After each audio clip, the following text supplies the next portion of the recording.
Ағаятындағы мәдениет бөлім үйіне келдік. Бүгін республикалық айтыс, сол айтысты көруге.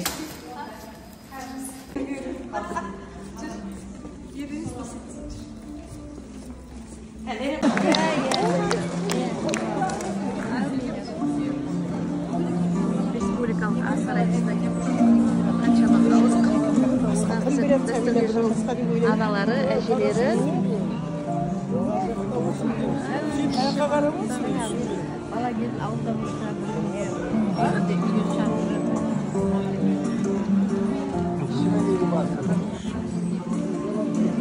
Hoş geldiniz.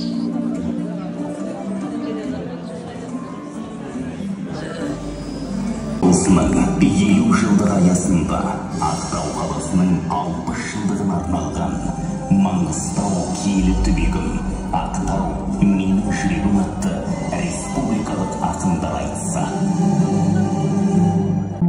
Түп-түркінің төрге оздырған Маңғыстау елінде күледен жеткен бекзат өнер. Суырып салмалық импровизаторлық шығармашылықтың биік шыңы.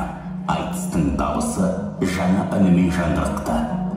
Өгізбай мен Абылдан бастап алған Маңғыстау ақындық мектебі Нұрым мен Қашағанға, Аралбай мен Сәттіғұлға жалғасып, күні кешегі республикалық ақындар айтысында шашасына шаң жұқтырылмаған Тілеумұрат Қожабеков, Қыдырбай мен Әзірбай Тұрмағанбетовтер, Сабырадай мен Мэлс Қосымбаевтарға ұласып, бүгінгі Нұрлан мен Фархатқа, Зейнетулла мен Азаматқа, Нұрсұлтан мен Ерсұлтанға, Ердәулет пен Мейірбекке аманат етілді.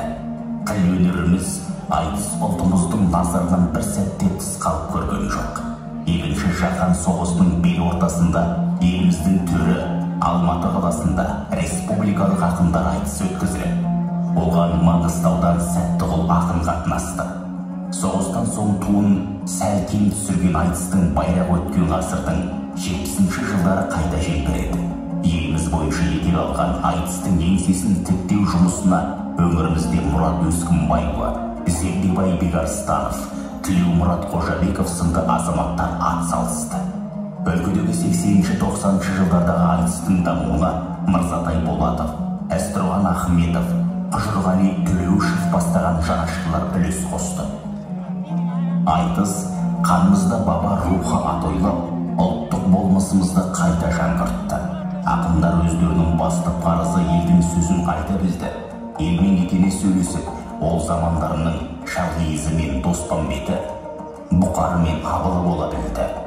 Бүгін осы залға жиналған жұртшылық ақындардың орындауындағы Сарымайдан қыл суырғандай суырып салмалық шешендікпен табан астынан тапқырлық танытқан отқырлыққа, мұхиттың түбіндегі шамшырақтай білімпаздыққа орынды мәселелер көтерілген әлеуметшілікке қол соғарына ел тағдырдың сөз қылған отаншылдыққа өйтінін сенеміз.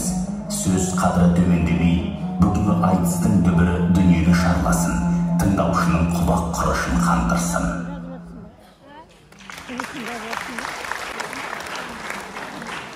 Ассалаумағалейкум, арда қазақ, қош келдіңіздер, өнерсүйер қауым. Қасиетті түбі бір Алаш баласының, ата қазақтың тәуететін қасиетті төрі, әулиелі Маңғыстау төріне сүйіншілеп жеткен қос қуаныштарыңыз құтты болсын. Қос қуаныштарыңыз деп тұрғаным тегін емес, өйткені дәл биыл еліміздің байтақ ұлы даласының төрінде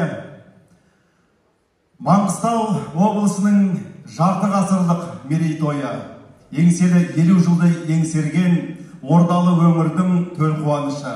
Сонымен бірге Қазақстанның тәуелсіз мемлекетінің байтақ батысындағы теңіз жағасында туы көтеріліп қара қазаны қайнаған Ақтау қаласының 60 жылдығы. Ендеше елдің мерейін асқақтатқан, ұлттың абыройын көтерген қос қуаныштарыңыз құтты болсын, ардақты ағайын. Бағанағы ордам, бастордам, байсал ордан қонған жерде баба қазақ сөйлегендей, ел жүрегі Астананың төрінен, Есілдің жағасынан, елордасының төрінен бүгінгі қуаныштарыңыздың ортасында болайын. Айтыстың тізгінін қолыма алып өзім жүргізейін деп, арда ағайын алдарыңызға келіп тұрмын. Құрметті ардақты ағайын, тәуелсіз мемлекетіміздің экономикалық, рухани, мәдени дамуы жолында Маңғаз Маңғыстау өңірінің алатын орны ерекше. Бұл жөнінде Маңғыстау сапарында мемлекет басшысының өзі арнайы айтып өтті. Ендеше тәуелсіз мемлекетіміздің, көк байрақты Қазақстанның бақуаттылығын арттырып, төрт құбылағысын теңестіріп, қағанағы қағырық, сағанағы сарық болуына үлкен үлес қосқан осынау ордалы өңірдің тойы, қызық қуанышы, айтыс аламаны менен сән салтанатына кіруі бұл жарасымды дүние. Өйткені баба қазақтың тілімен сөйлесек, жеті жұрт келіп, жеті жұрт кеткен, кешегі ата қазақтың үлкен ұлы төрі болған қасиетті өңірде қазақтың сөз өнерінің жәрмеңкесі болуы дұрыс еді. Алатаудан арқадан ақындарың келіпсің, тілдерінен бал тамған жақындарың келіпсің деп жыралы бір жамбылдың өзі жырлағандай, құс қанаты талатын, тұлпардың тұяғы тозатын, алып даламыздың түкпір-түкпірінен аузымен құс түстеген, бірезу алтын, бірезу күміс, көмекейі қазыналы қазақтың кәделі, өздеріміздің жүрегіміздің төрінен орын алған мықты-мықты ақындар бүгінгі жыр аламанына Маңғыстау төріне келіп тұрған жайы бар. Қадамдары құтты болсын деп тілейік ардақты ағайын. Құрметті ардақты ағайын, расында да кешегі Абыл, Нұрым, Қашаған, Сүгірдің сонау дүбірлеген ұлы дүбірінің екпіні әлі басыла қойған жоқ. Ендеше сол бабалар салған сара жолмен бүгін біздің ақындарымыз да сіздердің жүректеріңізден шығатын, көңілдеріңізден шығатын қазақ сөзінің қасиетін төмендетпей сөз сөйлер деген үмітте отырмыз. Сондықтан ардақты ағайын, әрбір келген ақынның бағының жануы, әділеттіліктің салтанат құруы ең бірінші өздеріңізге тікелей байланысты. Мынау Қазақстанда шаһар көп, бірақ теңіздің жағасына байрағын көтеріп, алты құрлыққа теңіздің төріменен көк кемені жол шектіріп, жол салған шаһар ол жалғыз. Ол біздің Ақтау қаласы. Сондықтан ардақты ағайын, Ақтау шаһарының төрінде бабадан қалған аманатты өнер, айтыс өнерінің байрағы көтерілгені, ол ерді де, елді де, ақындарды да қуанышқа бөлейтіндігі ақиқат. Бүгінгі жыр аламаны Маңғыстау облысы әкімдігінің қолдауыменен және Ақтау қаласы әкімдігінің ұйымдастыруымен өтіп жатыр. Ендеше осы Маңғыстау облысының әкімі Нұрлан Ноғаев мырзаға және Ақтау қаласының әкімі Ербол Күреңтайұлына осы барша ақындардың атынан рахметімізді айтамыз. Ағайын, ақындардың сойын көріп, бойын көріп, ортаға шығаруға рұқсат етіңіздер. Ел жүрегі болған тәуелсіздігіміздің алғашқы алтын бесігі тербелген, жер жанаты Жетісудың төрінен, Ару қала Алматының төрінен, Ордалы Алатаудың етегінен осы ел аманатын арқалап келген мықты ақындарымыздың бірі Айбек Ережеповті ортаға шақырайық.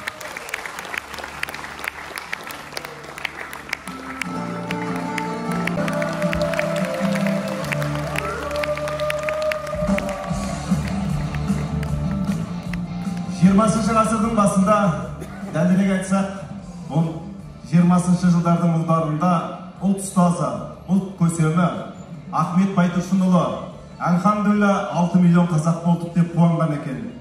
Біз қазақ деген халық мың өліп, мың тірілген, тағдырдың талай тәлкегін көрген, талай қиын жылдарды басынан кешкен тағдырлы халықтың біріміз. Бір емеспіз-ау, бірегейіміз. Сол кешегі тағдырдың талай тауқыметін көрген қазақ халқы бүгінгі таңда Құдайға шүкір 20 миллионға иек арттық. Ал қазақ халқының негізгі алтын ұясына айналған миллиондаған қандас бауырларымыздың қасиетті төрі болған ол шырайлы Шымкент. Еліміздің еңселі мегаполисі, оңтүстіктегі ордалы төр, жиделі Байсынның кең жайлауынан Алаштың аманатын арқалап берген жақсы ақынымыз Есенқұлов Нұрлан ақынды ортаға шақырамын.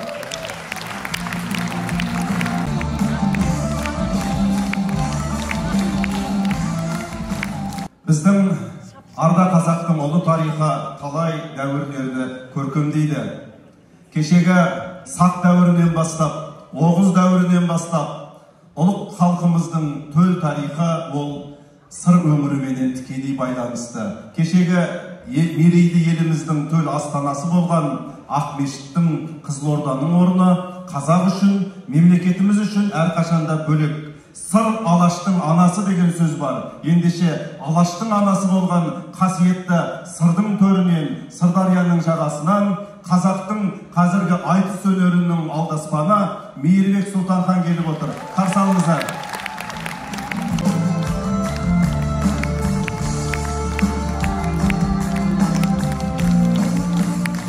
Құрметті маңғыстаулықтар, санаулы сағаттардан кейін, дәл ертең бүкіл қазақ баласы үшін ерекше күн.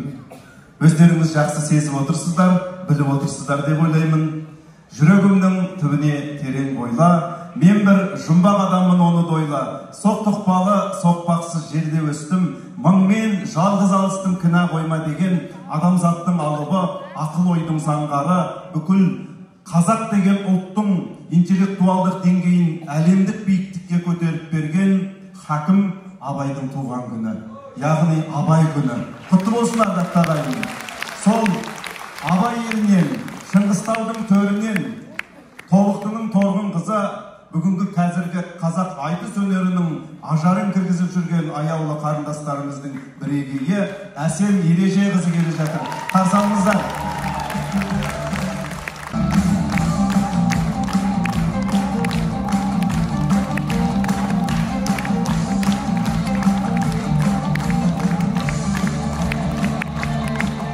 Біздің жанымыздай жақсы көретін ордалы мемлекетіміздің, кең байтақ жеріміздің қай төріне барсаңыз да қасиетті. Соның ішінде кешегі Ақан мен Жақан туған ұлт ұстазы, ұлт көсемі Ахмет Байтұрсынұлын дүниеге әкелген, ғылым мен білімнің шамшырағы Ыбырай Алтынсариннің ақ бесігі тербелген Дархан Торғайдың орны бір бөлек. Сондықтан Дархан Торғайдың елінен айтыстың ардагері, қазақ айтысының үлкен бағына жаралған оғланы Айбек Қалиев келіп тұр.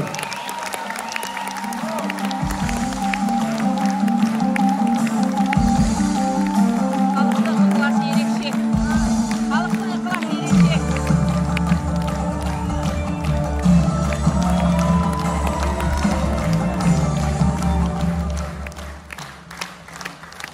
Қазақ баласының, қазақ санасының төл ұғымында бірін-бірінен ажыратуға болмайтын егіз ұғымдар болады. Құстың қос қанаты секілді, еліктің екі жанары секілді бірін-бірінен ажыратуға болмайтын егіз ұғым бар. Оның бірі біз Атырауды айтсақ, Маңғыстауды айтқымыз келіп тұрады, Маңғыстауды айтсақ, Атырауды айтқымыз келіп тұрады. Ендеше сол Маңғаз Маңғыстаудың Алла тағала егізі қылып жаратқандай іргедегі үлкен ордалы өңір, алаңда алаң жұрт, атамыз біздің сүйініш күйеу болып барған жұрт, анамыз біздің бос туған келіншек болып түскен жұрт деп кешегі қас туған жырау жырлаған ата жұрттың төрінен, Атыраудың төрінен Нұрболат Нұғманов келіп тұр. Қарсы алайық.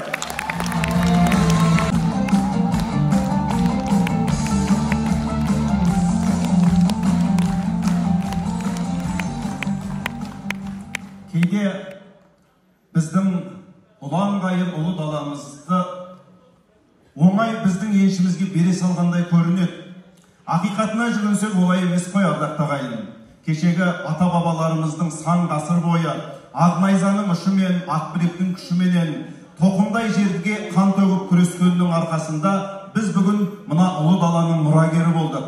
Кешегі ата-бабаларымыздың еділді келіп алғаны, етекке қолды салғаны, жайықты келіп алғаны, жағаға қолды салғаны, ойылды келіп алғаны, ойындағысы болғаны деп зар еңіреп, 62 тамыры исініп жырлауының астарында үлкен ұлы далаға деген махаббат бар. Ендеше сол жайсаң жайықтың жағасынан келген бүгінгі қазіргі айтыс өнерінің өзінше ешкімге ұқсамайтын төл болмысы бар ақынымыз Мұрадым Мейірланов.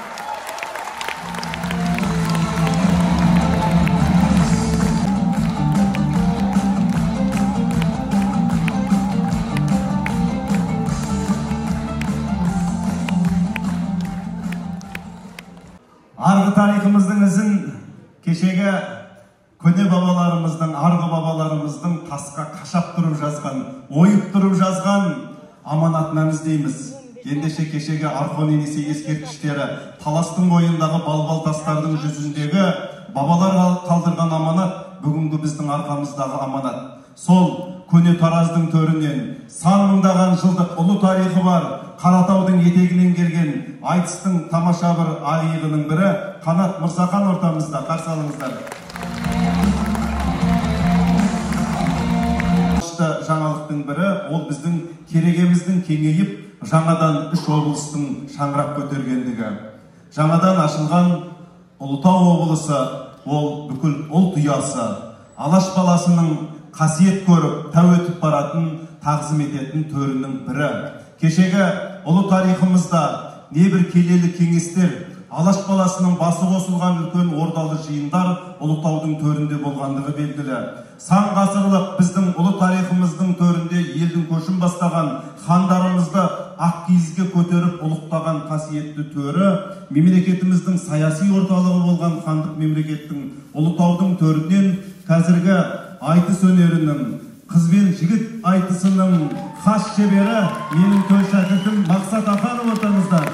Қарсы алыңыздар.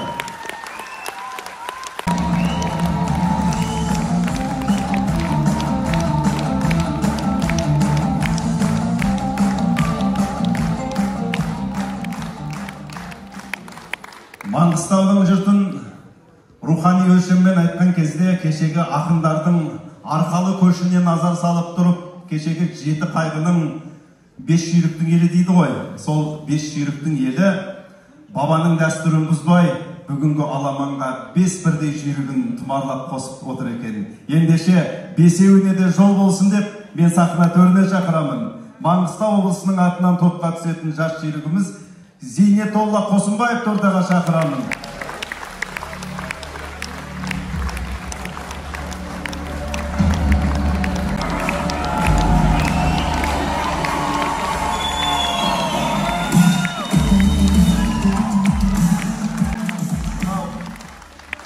Қарақөктің тұқымындай болып ортаға шыққан біздің Зейнетолла ол тек қана менің мейіс досымның бауыры ғана емес, әгі құлпары озған үйірдің тайы дозат, жол ақ жол болсын деп тілейік ардақты ағайын. Маңғыстау облысының атынан үлкен маңнан басып, үлкен жыр алаңмаңына жалауын желбіретіп келген үлкен жақсы талантты ініміздің бірі Бейбіт Байжігітовті ортаға шақырамын.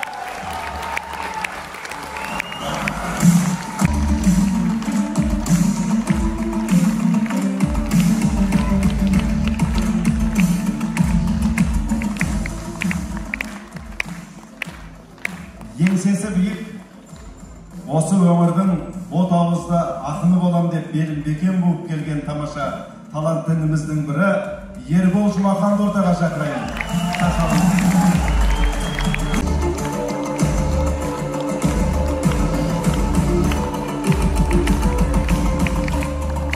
Маңғыстау жұртының атынан көк мойнағын ойнатып, кісінетіп топқа түсетін тамаша ақын ініміздің бірі Алшын Суемов бауырымызды ортаға шақырамын.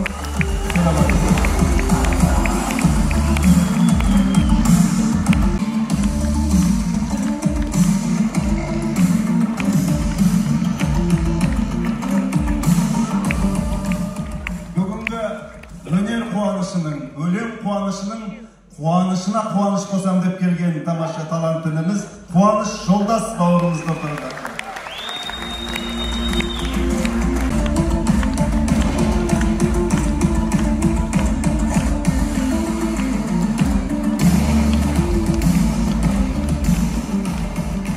Мінекей алқалағайын осы 14 ақын бүгін сіздердің мейілдеріңізді қандырып, Кәусар бұлағынан дәм татқызғандай шамасы келгенше өнер көрсетеді деп үміт артамыз.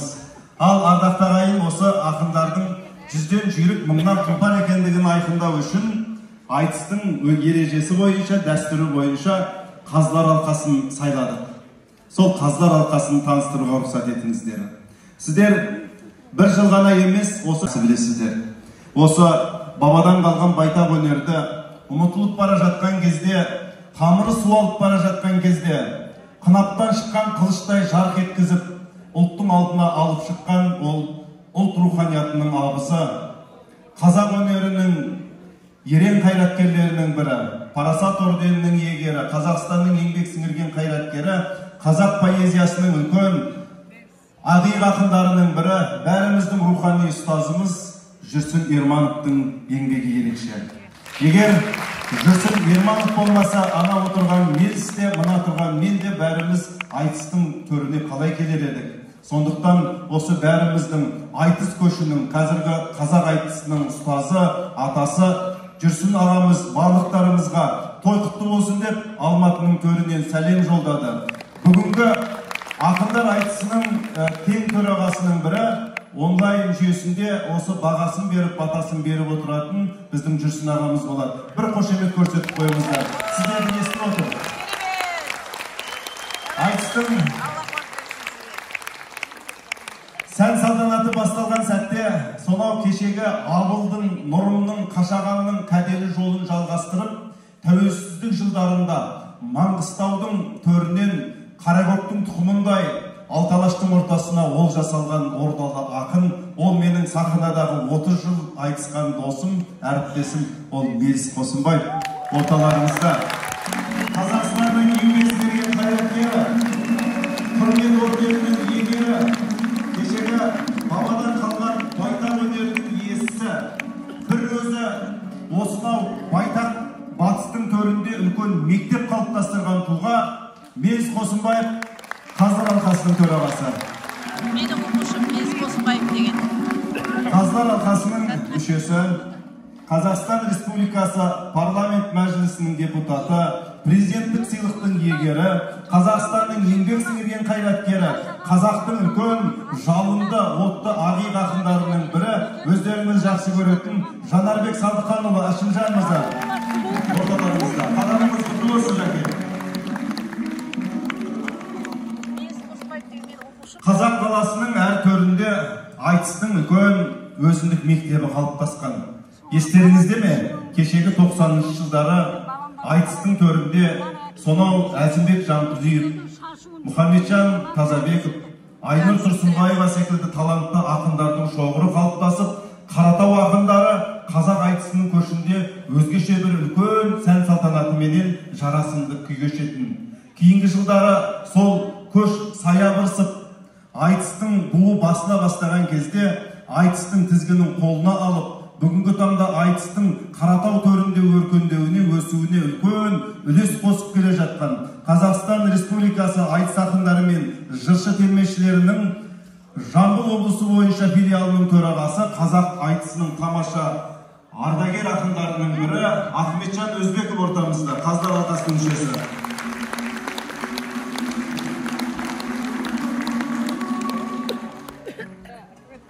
Шұбалаң құйрық шұбармын, қазақта жүйрік бар десе жарысуға құмармын деп кешегі ата қазақтың өзі айтпақшы. Мына Мелістен кейін Маңғыстаудың төріне ол жасалған Алаштың баласына үлкен сауын айтқызып болған үлкен небір дүбірлерден бәйге алып осы елдің еңсесін көтерген талантты ақындардың бірі ол Нұрлан Мұсаев. Осы айтыс ақындары мен жыршы термешілер одағының Маңғыстау облысы бойынша филиалының төрағасы. Сонымен бірге осы Сарыарқа төріндегі менің ақындық мектебімнің төл шәкірттерімнің бірі, менің өлеңімдің уызын еміп өскен шәкірттерімнің бірегейі, бүгінгі таңда өзі де айтыс өнерінің ағасына айналған талантты ақын Төлеген Жаманов ортамызда. Ал ардақты ағайын, ел иесіз болмайды, жер иесіз болмайды. Осы елдің ел ағалары, елдің көшін бастаған атқа мінген арда азаматтар бүгінгі ақындарымызға ақ жол тілеп, қош келдіңіздер айтып, айтыстың алғашқы ақ тілеуін айтуға тиісті ойлаймын. Сондықтан осы айтысты ұйымдастырушы ретінде Ақтау қаласының әкімі Ізбергенов Ербол Күреңтайұлын мен ортаға шақырайын.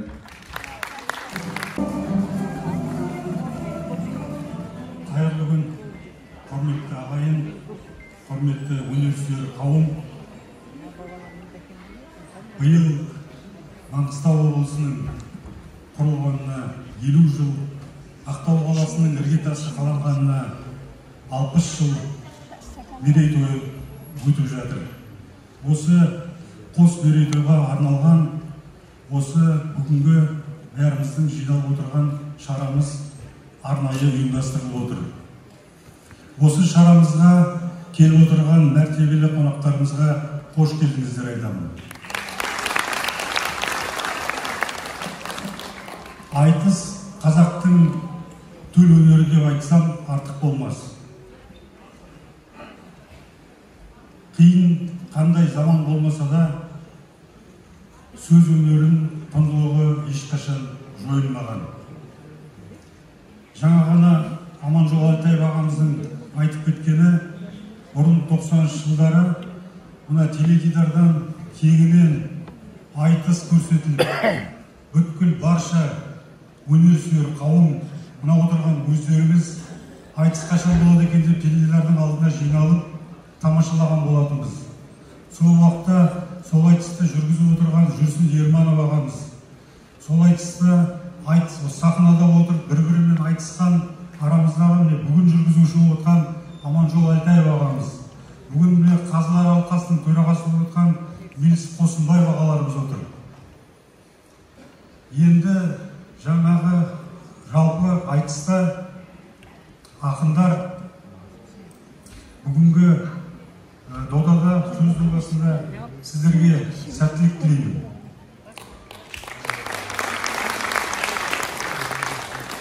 Жалпы айтыс қоғамдық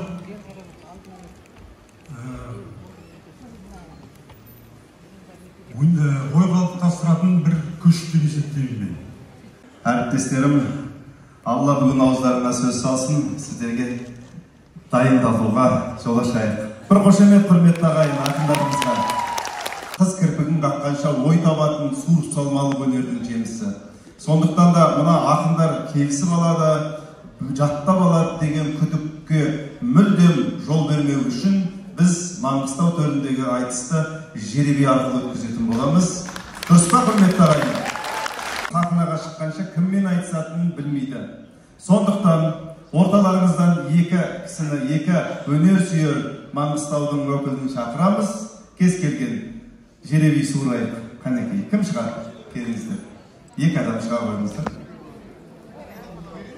Ал, бісміллә деп. Айтыстың ереже салты солай. Маңғыстаулық екі атын шықса да айтыса беретін болады, ардақты ағайын. Ал, бісміллә деп.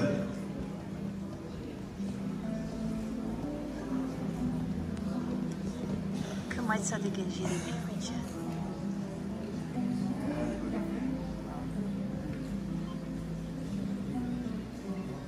Байжігітов Бейбіт Маңғыстау облысы. Ал енді Байжігітов Бейбітпен айтысатын Мейірбек Сұлтанхан дейді.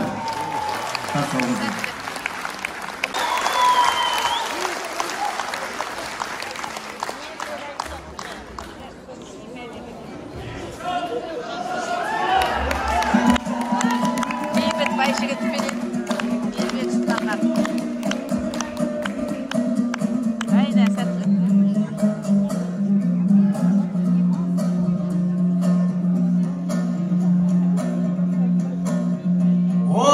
Алғысы Алталаштың алтын бәйгім. Айтысты деп тұрсаңдар алтындаймын.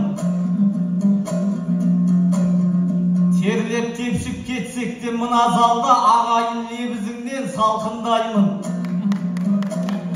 Адайдың ауылына келген кезде Шонайдың қылышындай жарқылдаймын. Қонайдың қылышындай жарқылдаймын. Дем бермеккім.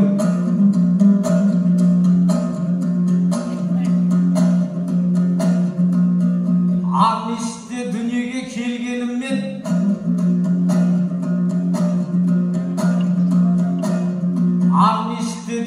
келгеніммен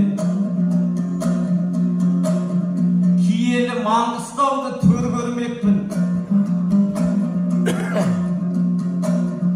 Үштөбекті түгендеп әр сапарда үстіртімнің деппін. Маңғыстауды білемін, ой шұқырын,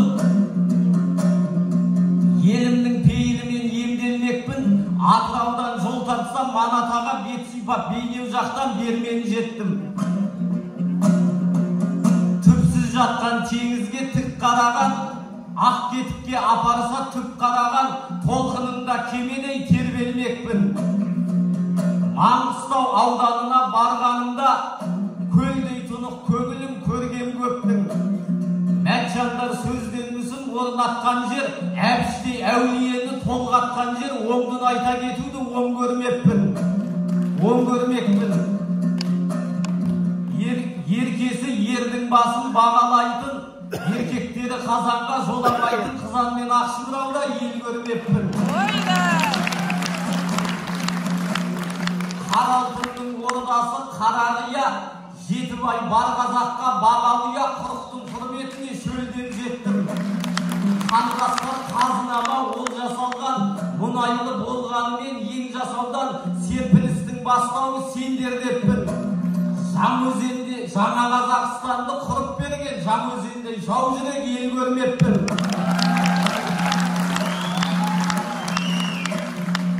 Тектілігім бұл елді қаусалмаймын, теңеуін жинасам да жермен көктің.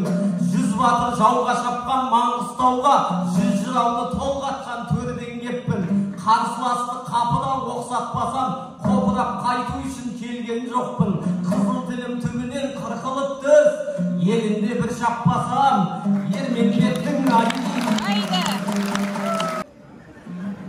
Мынауың бейбіт екен бай жігіттің.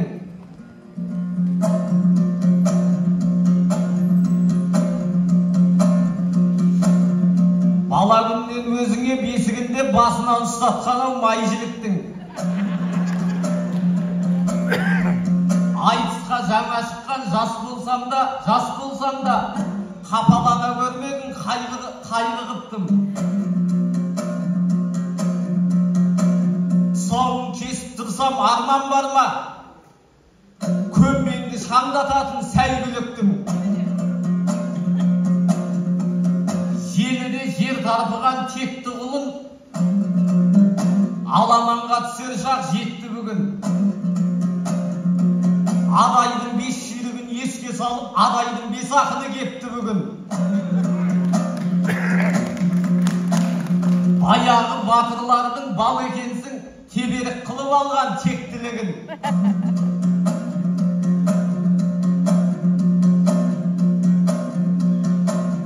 Қамалын қарсыластың қирататын, батырлардай сақтарсың сертті мығым. Інішек бұл айтыста жолың болсын, танытатын кез келді ептілігін. Туғалы еркелеткен туған елдің, туын биік көтерер, жетті күнің айы.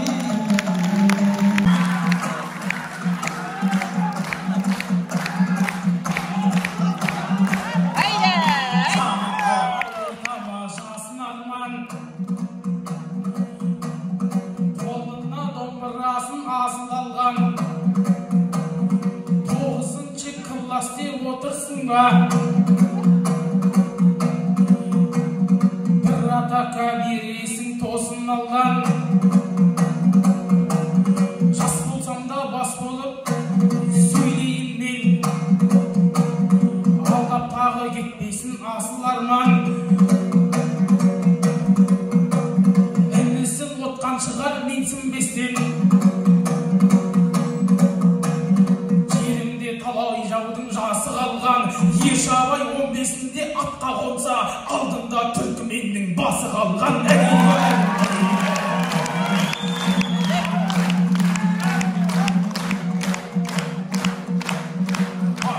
Бақытына балайтын ел, кенжесіне үмітпен қарайтын ел. Үкілеген үмітіңді арқалады, жүрегінде жалынды барайқын ер. Өзін мықтымын деп санайтын ер. Інісін отқан шығар менсінбестен, мейірбек қалай болсам солайтын ер. Бейбітшілік заманда бейбіт шап деп, бүгін менің тілеуімді адайтын ер.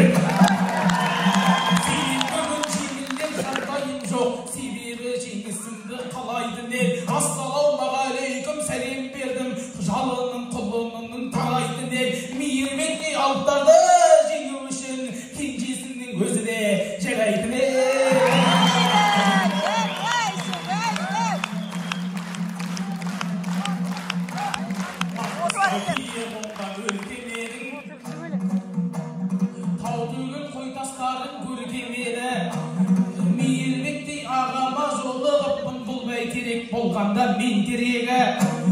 Қош келдің Маңғаз өлке Маңғыстауға, тарихы әр тасында ертедегі.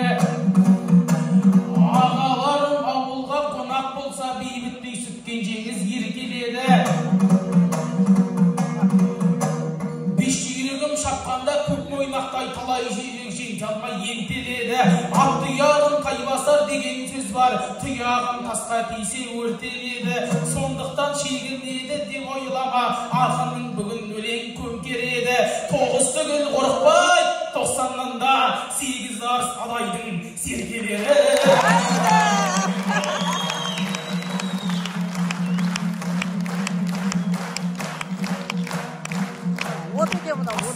Аттандырса байылдарын, мейірбек араласа ойылдарын. Мейірбектей ағама жұппалыппын, ендеше индағамнан тайынбадым. 2 ай бұрын қайғы жылы өзенде айтыс болып, сол айтысқа келгенде жайың мәлім. Сол айтыста абайға шапан жаптың, мен оны парасатпен пайымдадым. Арғынбектің баласына велик бердің, мейірімді жан екенсің мойындадым. Енді міне маған кезек кеп тұр екен, не сыйлық береді деп уайымдадым. Ендеше кезегіңді ысылмайын, маған қандай подарка дайындадым.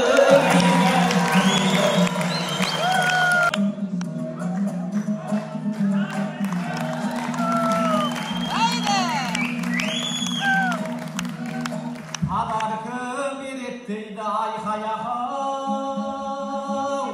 ағаң қандай? Жас бала міне осылай амалдардай. Шапан берсем бәрібір сыймайды ғой, сыйлықты жасайды екем саған қандай? Великке отыратын бөп емессің.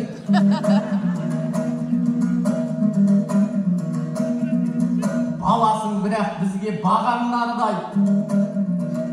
Өзіңді көрген кезде шын қуандым, көк мойнақтың иірі оралғандай. Балаң сыйлық сұрауға келіп екен, ағайын пейіліңнен ерік бетем.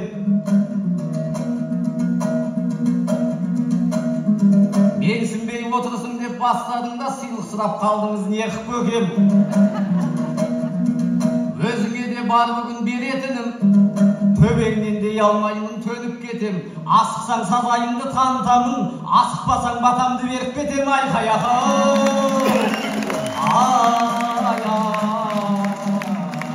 Дағы бізге аманат, солардан қалған жолды ұстау. Айналайын бейбіт жан, бағың жанар жігітсің, көрсете білсе сәл нұсқау. Ол атқа қонған ерлердің атанысың Маңғыстау. Нұрлан балаң айтқандай, киеменен түйенің отанысың Маңғыстау. Ақындар сөзбен мүсінін қашап жатқан Маңғыстау, бірақ айда 2 айтыс жасап жатқан Маңғыстау.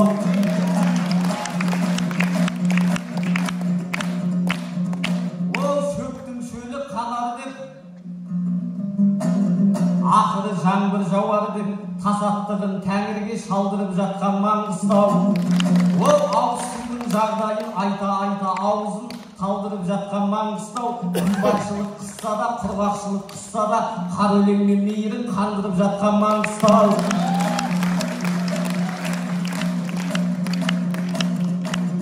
Ол құдай келін берді, кешегі құдай келен тараған. Ұрпақ тойлар батырдың, ұрпақ тойлар батырлар ұранда өткен Маңғыстау. Қашаған абыл нұрым бар, ол Аралбаяқтан нұрым бар, Сәттіғұл менен сүгір бар, жыраулар өткен Маңғыстау. Қаламының күшімен қара тасты сөйлеткен, әдебиетте әбіштің махаббатын көрген Маңғыстау. Маңғышлақ пен Шевченко атауларында қайтарған, ол ауыстырған ата тауын шапағат, сайының шапағатын көрген Маңғыстау. Ой, жарайсыз. Әдемі танысқан екен. Жарайсың Мейірбек. Шерғала жердің көркі деп, Шерғала таудың көркі деп, Айыртау, Айрақты таудың бөркі деп, өз туған жерін өлеңге қосып тұрған Маңғыстау. Шерғалада тығылған шер жұтқызып жауларға, ол құдыққа салған қауғасын кесіп тынған Маңғыстау. Сұлтанымды шақпақ ата мен, ол шопан ата бекет ата бар. Жартастың жарып арасын алла үйіне апарар есік қылған Маңғыстау. Жаудыр күтпей қайтеді таудың өзін үгітіп мешіт қылған Маңғыстау. Адайдың өзі әлемде аласармаған Маңғыстау ай. Айде, ой, жарайсың. Ой, Бейбітжанға ал енді назарды бұдырдың ұмытпай.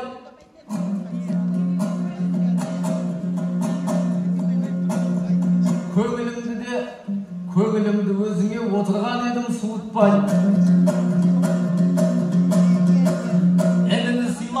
Қашанда бабадан қалған ғұрыптай, сылап сыйпап өзіңді кезегіңді берейін мінгісі салған сынықтай.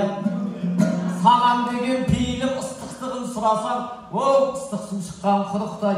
Айналайын Бейбітжан, айналайын Бейбітжан, қараша елдің ал енді мейірім бүгін қандыршы. Қарашадан шыққан кешегі, еңсе қараштан шыққан кешегі, еңсеп қазған құрықтай ай.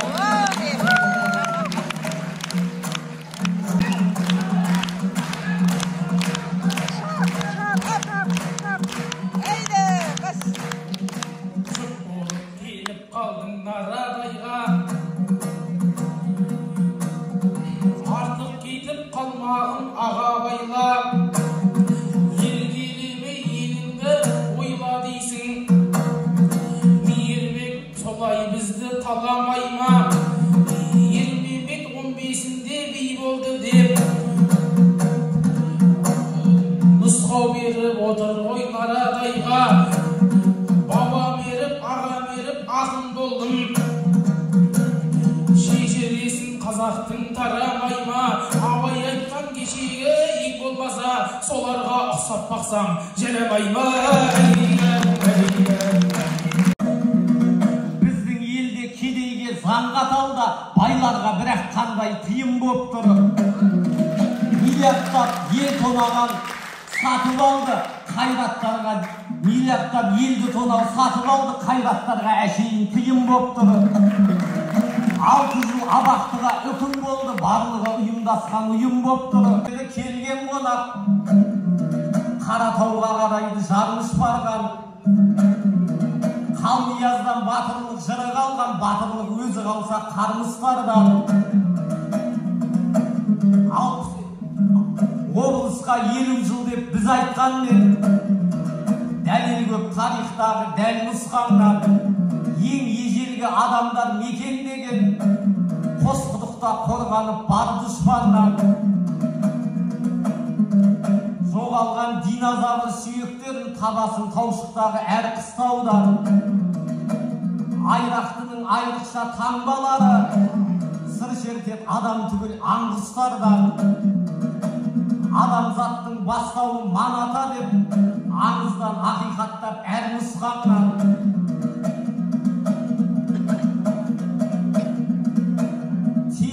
Тамырын терең жайған ел емес пен, көнеден көрегенден жолдыстанған жыршылық пен батырлық бұлай тұрсын, тіршілік бастау алған Маңғыстауда дайқаяғы. Көш келсе Маңғыстауға қош келеді, тілегіңе рахмет ағатайым. Шыққан жоқ қой ағамның бос береді. Айтыстан соң қалсанша қонақ болып бауырың сый жасайын деп шешкен еді. Бозжыраның биігіне шығарайын, бозжыраның шығарам биігіне, етегінде бабам жау текшен еді. Алдыртам Жетібайдың ішкізейін шұбатын таушық жақтың, шыққан жоқ атағым мен бос береді.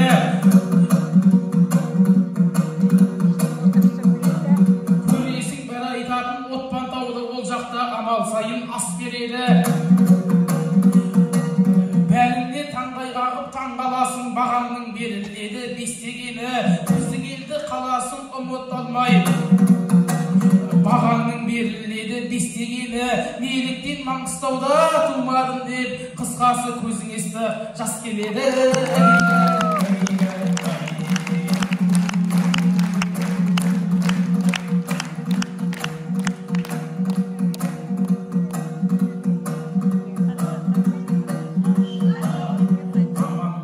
Мейірбек жан сырласын,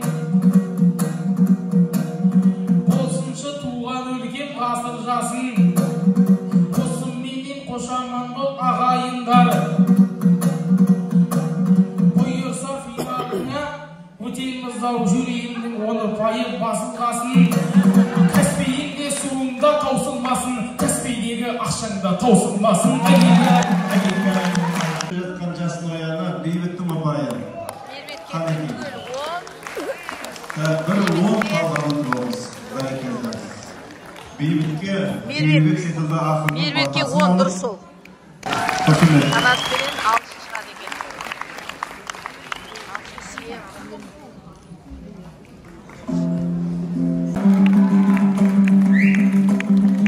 Тартысы ерекше екен. Тартысы ерекше екен.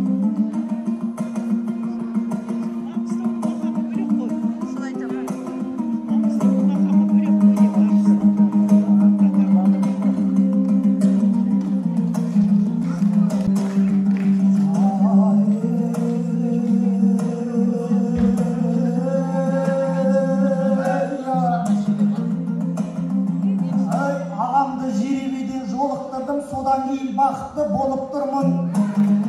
Жаңа Мейірбектен бейбіт сыйлық сұрағанын сырт жақтан көріп тұрмын. Мен бірақ олай жасай алмайтын ем, себебі бөрі намыс бөрік толмын. Ешкімнен сыйлық алмай осы айтыста тосын сый болу үшін келіп тұрмын.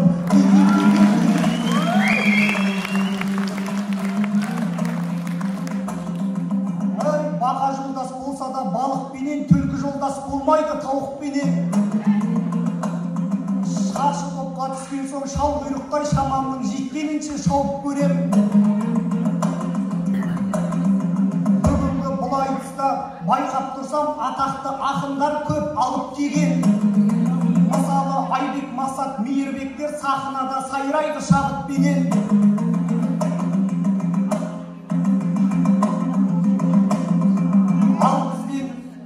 Жасақын шығып отыр, жаңадан шығаратын жарық бөлек.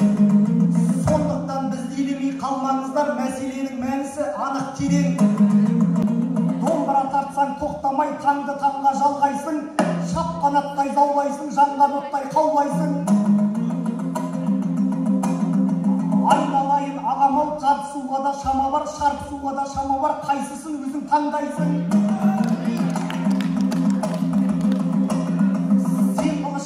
Мен қалқан, сен ағаш болсаң мен балтан, балтан болып тұрғанда ағашты қалай жармайсың. Батыстан қашқан арқарсың, жайынан қашқан шордансың. Кезегіңді берейін, картоп демес бұл жолы доданы бір сәт жарғайсың. Көрерменді жиылған қайыстырып қиыннан қуатты жырларменен қуантып кетші әрқайсың. Жетіп бірақ тоқталайын, Маңғыстаудың баласы еді, тартынбай түсетұғын топқа дайын. Ағайын бұл шыққанда шуладыңдар, жалын беріп құйғандай отқа майын. Ағайын мағанда бір қарап қойшы, жырыммен сіздерге сыр ақтарайын. Әр қазақты жалғызым деп білетін, нені де жатсын башы тек тадайын. Әбіш туған қасиетті елге келдім, пейілі аппақ екен мақтадайын. Маған да тақым қысып қолдау берші, дәл бүгін өз балаңдай баптағайын. Кекілбайып әбіштің өзі келіп, кекілімнен сипағандай боп қалайын айқаяды.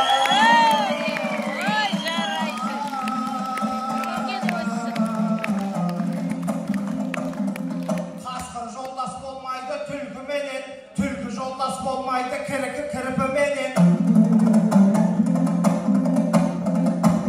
Айтыстың қандай түрін таңдайсың деп, ақын болдың көмейден жыр түлеген. Үйтсең егер бүйтемлеп қорқытасың. Кеудеңде сарнап тұр ғой шіркін өлең. Арғы айтып сенді шық мықты болсаң, халық сонда қол соғар дүркіреген. Қолыңнан келгеніңді айтпай жасаң,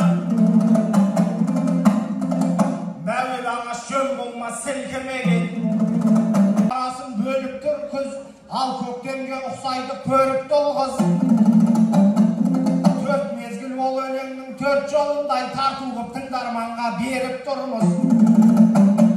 Мен үшін әрқайсың қадірлісің секілді қандар киген бөрік құндыз.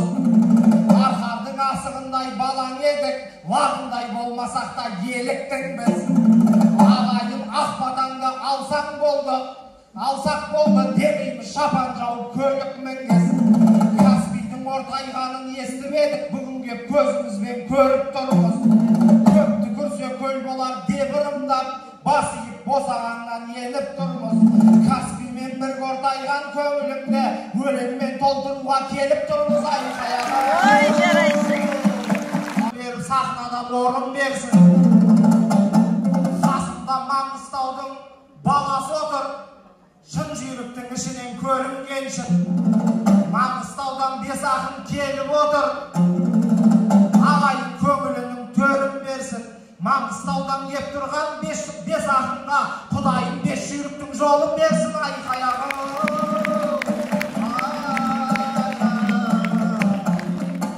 сал емес, алдыңа жан салмайдау жан батудан.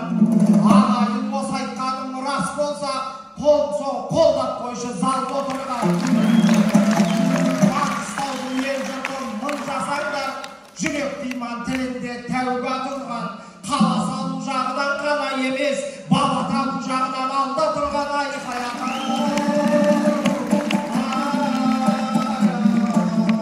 қоғамның ең өзекті мәселесін жырламаса ақын бар. Мынау Маңғыстаудың бүгінгі ең бір қабырғасына батқан мәселесінің бірі су мәселесін қозғап жатыр. Мына қазақ даласындағы өндірілетін мұнайдың 25% Маңғыстауға тиесілі. Яғни қара мұнайдың астанасы болып келе жатқан Маңғыстауда су мәселесі алдағы уақытта дұрыс шешімін тапсын деп тілейік. Қошемет ардақтар. Енді осы айтысты бастаған Алшынның ұпайын беріңіздер. Маңғыстаулық Алшын бауырымыздың 19-9-19-2-10-3-9. Қаратаудан келген Қанат Мырзаханның ұпайы 1-9-2-9-3-10. Ал құрметті өнерсүйер қауым. Ай, бәрекелді. Біреуін келіңдер, біреуін. Қасында тұр сен, қасында. Мінеки, рахмет қарындасым. Бісміллә. Болды. Рахмет. Ертең осы балаларымызда қолына домбыра ұстап айтысқа шығуға жазсын. Жақсы тілек жарымыз дейді ғой ардақтар ағайын. Бірінші мынау Шыңғыстаудың төрінен келген Абай елінің ару қызы Әсем Мереже қызы.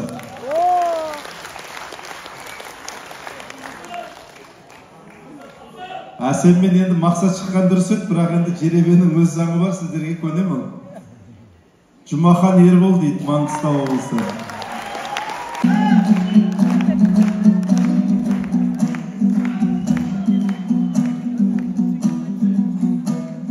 Жапалақ ұшпас бұрын жапанда бел, бүгінде мәрмәр мүсін шаһарда бел. Алпыстағы ажарлы ақтауыма, алпысты тау түстеген мақал дәлел. Маңғыстау бір бекет, пір бекеттің туған жері, иесі атқа тұяқ атанған ел. Өз бабам балта бастым түмен еді, жырымен шежіреге атам дәлел. Той қылып адай туын тігу үшін аға деп әжібайдан баталған ел. Келіпті ер жотанға қол бастатып, сауранды үш айналған сапардағы ел. Бір кезде сүйін қара сыбаға деп іресі Хиуадан ақалған ел. Ханға сәлем бермейтін қаһарланса, ассалаумағалейкум қаһарман ел. Бірліктің арқасында жерін қорғап, құрлықтың акуласы атанған ел. Нәбигәрім, нәбигәрім.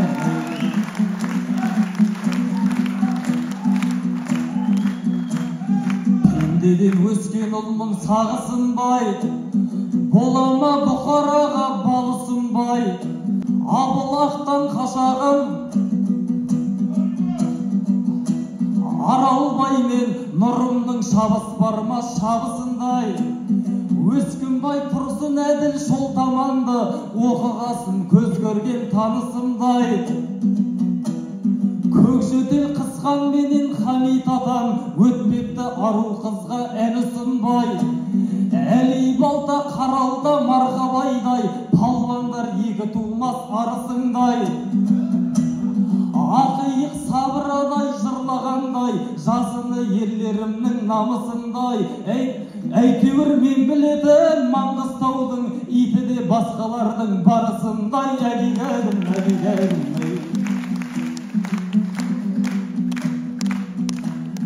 Айтысты аңсап күтер елінемі, бұлайма қазақ тілді өңір еді. Айтысты өлтірместен осы күнге жеткізген жүрсін Ерман ерің еді.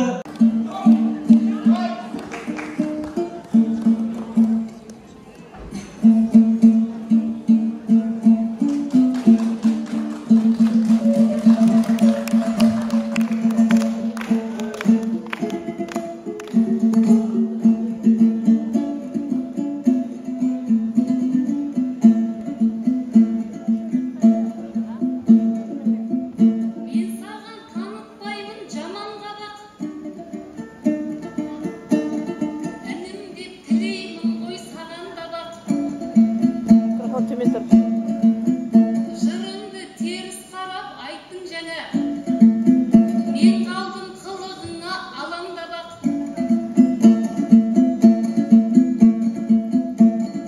Еркебұлан әпкең сені жеп қоймайды. Айта бер өлеңіңді маған қарап.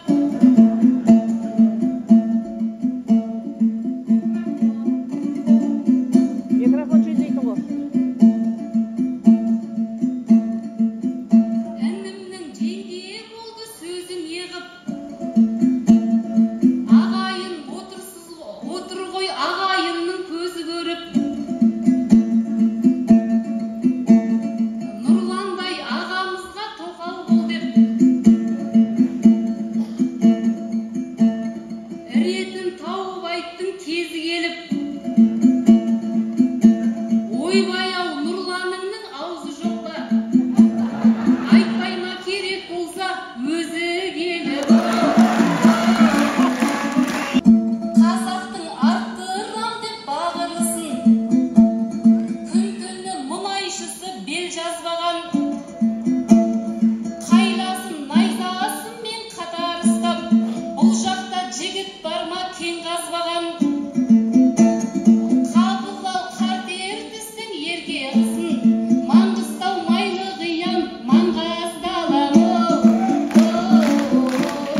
маған.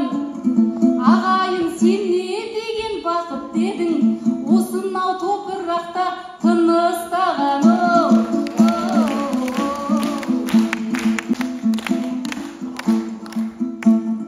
Көтеріп көрерменнің сын салмағын, жұрт деген жүрегімнен жыр саулағын.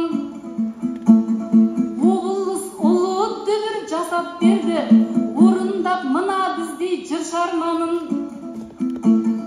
Алатау, Алтай, арқа атырабы, үкілеп топқа қосты тұлпарларын.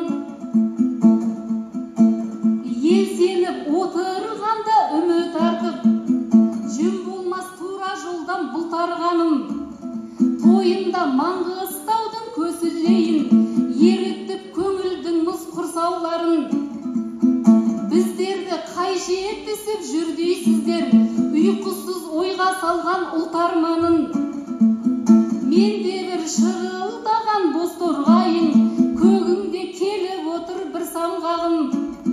Нәп-нәзік қанатыммен үлбіреген, мұңыңның көтеріп жүр мың салмағын.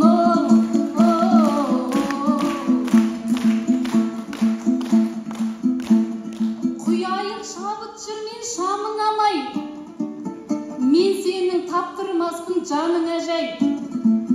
Бағана біраз жайдың басын шалдың, сөйлейсің кезек берсем тағы қалай. Сен өзің қай ауылдан келіп едің, ел жұрттың ол жақтағы жай қалай. Сөзіңді бөлгеніме ренжіме, айта бер әңгімеңді әрі қарай.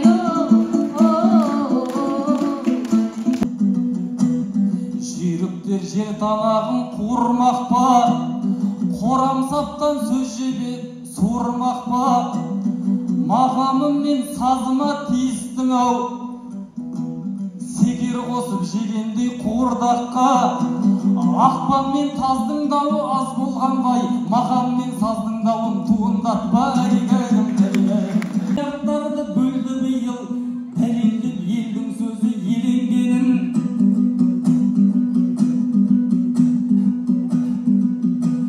Маекті жөндесе сол қаражат бер, осы ғой қуанышқа кенелгенін. Ақтауға су келгенін көреміз ғой, су ішерім бар болса егер менің. Жұмахан Ергелдің қойылығымыз. Бір тоғыз қалғаны жон. Ертістің бойынан келген әсем ереже біздің апайым беріңіздер. Бір тоғыз қалғаны жон. Келе ғой. Қошемет.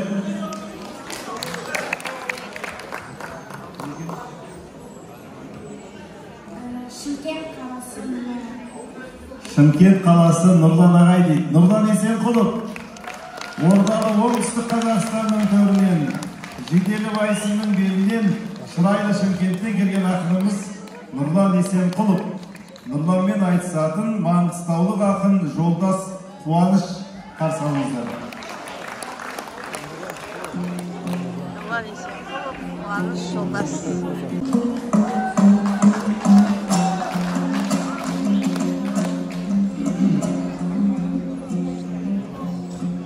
Шабытымның қыраны құлашырғай, жақсылармен жүздестім шын асылдай. Қасиетіне қайранмын айлы қиян, пірбетет атамыздың дұғасындай. Шер қала боз жырамен отпан талым, мыңдаған ғасырлардың куәсындай.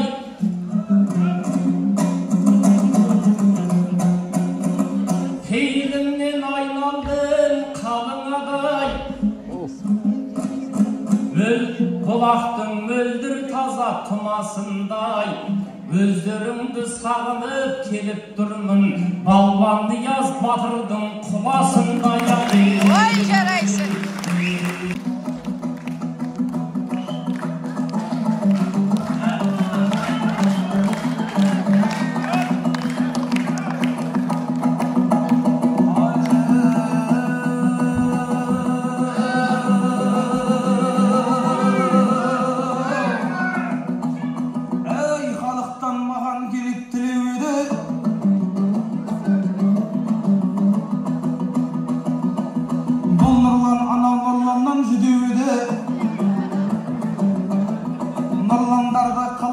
болмау керектігін білет дейді, бір алайда мұсайыбы біреуді.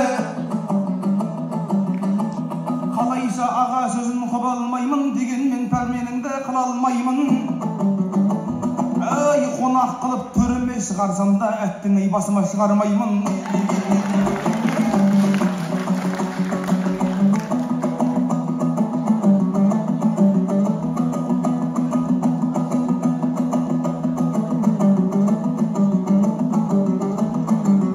Сабалады, бұл кеңдік айтшығынды таң қылмайды. Әйтпесе, не бір пойыз бар емес пе, вокзалға да аялдап оңдырмайды. Неге айтып отырмын мұның бәрін, кеңшілік несібенді кем қылмайды. Бұл жақтың адам түгіл пойызы да, ешкімді қара жаяу қалдырмайды.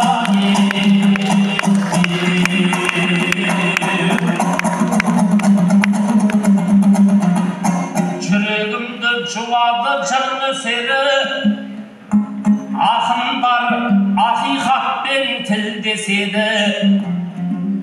Халықтың көкейінде жүрген жағдай, менің де шабытыммен үндеседі. Ей, Қошқар ата Ұлыкөл деген жер бар, Ақтаудан алыс емес іргеседі.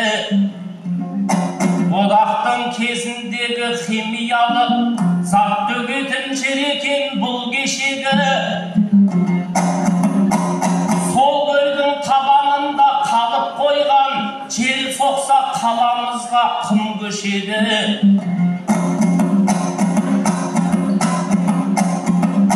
Ертерек соны жауып тастамаса, денсаулыққа тиіп тұр мың кеседі. Моғайып бір есебін табар деймін, атына сонда қалып мінгеседі.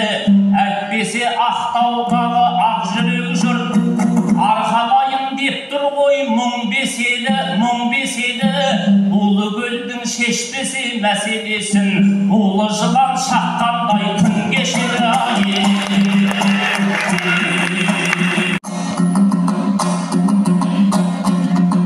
Қуаныштай інімнен айналайын, тарихтан азды кемді түйгені бар. Төкпелеп жыр айтуды үйреніпсің, төпелеп айтуды да үйреніп ал. Тай екенсің, тынысы ашылмаған, жөн шығар берекеңді қашырмаған. Мысымды басып тұрсың деп айтады, ойыңды жи дұрыс қой шашылмаған. Қандай адам келсе де қарсы алдына, абайлардың міз ешқашан басылмаған.